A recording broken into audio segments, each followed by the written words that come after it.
So, BLACKPINK is cancelled, again. This time because of a pre-debut video where a few members were singing along to a song that, yep, included the N-word, specifically the A kind. Well, now we know why they are called BLACKPINK. Through the Twitter threads, the cancel hashtags, the 3-minute TikToks accusing them of being racists and anti-Black. But wait, before we start burning K-pop albums, unlearning choreo, calling them flops, let's actually take a breath and ask, what does this incident, as well as the N-word, mean? First saw V and J-Hope.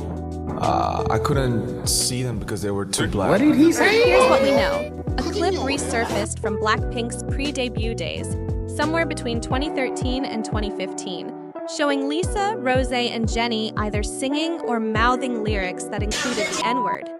Specifically, the A version, the one that, let's be honest, shows up in a lot of our favorite songs.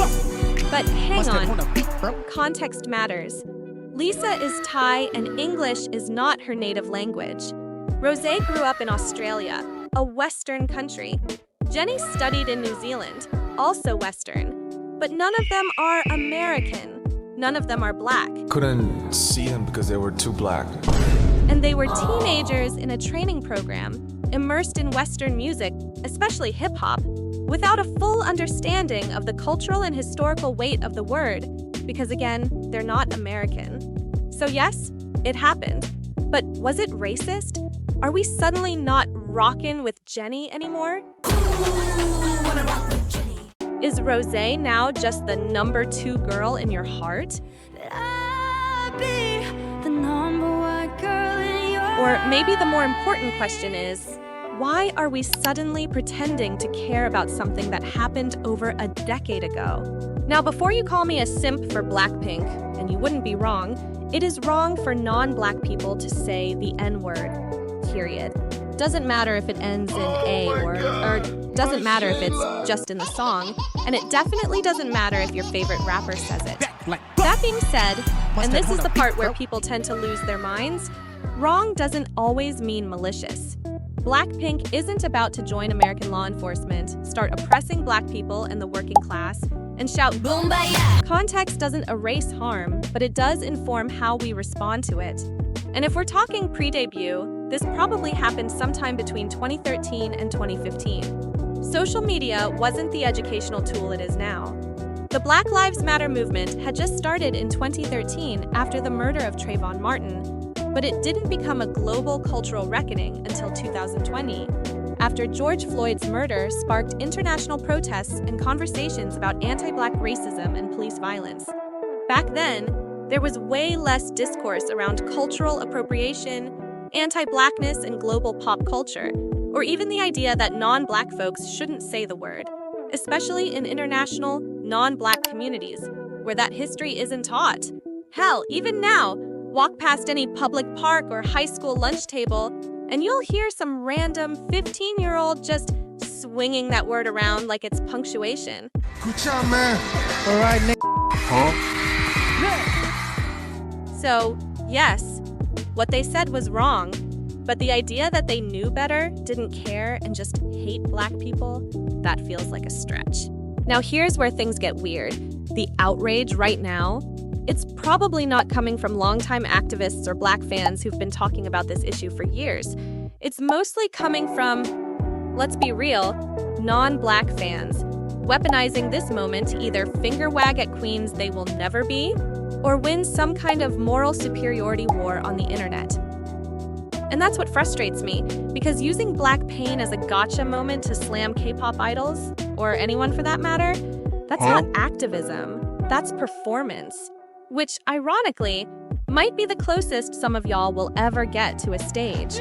If you actually care about anti-Blackness, then where were you when this footage technically existed all along? Where are you when it comes to pushing for real change in the K-pop industry, like hiring Black creatives, giving proper credit, or protecting Black fans from racism in fandom spaces? It's a whole lot easier to tweet, "We need to cancel these freaks," than it is to advocate for things like education, accountability, or systemic reform. And honestly, it's giving projection, not from the idols you're calling out, but from the people holding their glasses up with their finger. Here's another thing. There's a massive difference between someone who slips up, especially in their teens, before they were even public figures, and someone who shows a pattern of behavior. Since their debut, there's been no repeated use, no doubling down, no public disrespect of Black culture. If anything, BLACKPINK, like many K-pop acts, have consistently shown appreciation for Black music, fashion, and influence, even if that appreciation sometimes lacks context or depth. Does that mean they're perfect? No. Does that mean they got the N-word pass? I mean, who knows? Maybe one of their features slipped them one. Doechii! Does that mean they're beyond critique? Also no, they're human beings. And there's a difference between growth and malice. And if we claim to support accountability, we also have to support people learning and doing better. And honestly, with all the recent headlines coming out of Korea, the tragic ones, you'd think folks would be a little more charitable, especially knowing that Korean celebrities have literally unalived themselves under the pressure of public shaming and online toxicity. The real issue here isn't just BLACKPINK saying the N-word in 2014, or whenever it was. The real issue is how we, as a culture, respond to things that are complex. Do we want to educate? Or do we want to humiliate, punish, and exile people who've done something wrong, even if it happened years ago, in a different context, before they had the tools to know better? Are we actually pushing for understanding, growth, and rehabilitation? Or are we just looking for our next black square moment, something to slap on the timeline to prove how morally superior we are? Okay, Kendall Jenner. It's that pretty girl mantra, this that flaunt, you just touched down an LA. Because when you reduce serious, painful parts of Black history to a Twitter thread expose for likes and retweets, you're not standing with Black folks. You're tokenizing them. You're making their history a prop for your own content. At the end of the day, BLACKPINK is not above critique. No idol is. No person is. But this idea that we should punish people forever for something they did as teenagers without looking at their growth, intent, or context is just shallow. We need to make room for learning, for global cultural gaps, for, hopefully, another BLACKPINK comeback this year and the next, for fostering more positive and inclusive communities within K-pop, for the possibility that someone did something wrong, learned from it, and moved forward. And honestly, isn't that what we want? The conversation about anti-Blackness in K-pop is real, but the way we have that conversation, that needs to be just as real. Less reactionary slop, more dialogue. There is so much active harm happening in the world right now, and we have to stay vigilant about improving our lives and others, because that's what life's about, living. Thanks for watching, and if you've made it this far, I appreciate you staying with me through the nuance. My money don't jiggle jiggle, it folds. I like to see you wiggle wiggle.